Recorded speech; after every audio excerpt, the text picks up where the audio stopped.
Tribuners masuk DPTB, PJ Bupati Malra didampingi istri coblos di TPS 15 Langgur. Penjabat Bupati Malra Jasmono dan istrinya Siti Halimah masuk dalam daftar pemilih sementara atau DPTB. Sebelumnya, PJ Bupati Malra diketahui masuk dalam DPT Kota Ambon, namun karena tugas dan pengabdian pindah memilih untuk menyalurkan hak konstitusionalnya.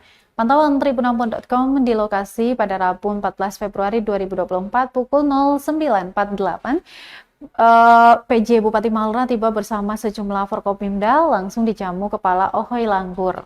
Sekiranya pukul 10.08 waktu Indonesia Timur, nampak PJ Bupati Malra beralih ke ruangan pemungutan suara yang berada di belakang kantor Ohoy Langgur, langsung mendaftar di meja registrasi yang berada di samping TPS. Usai melakukan pencoblosan, Jasmono nampak menyapa masyarakat ini disambut antusias.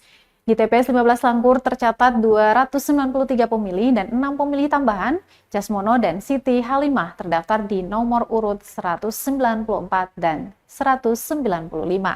Usai mencoblos, PJ Bupati Malra langsung melakukan on the spot ke beberapa titik TPS di Langgur, yakni TPS 29 SMP Budi Mulia dan meluncur ke Ohoy, Debut, Kecamatan Manyeo.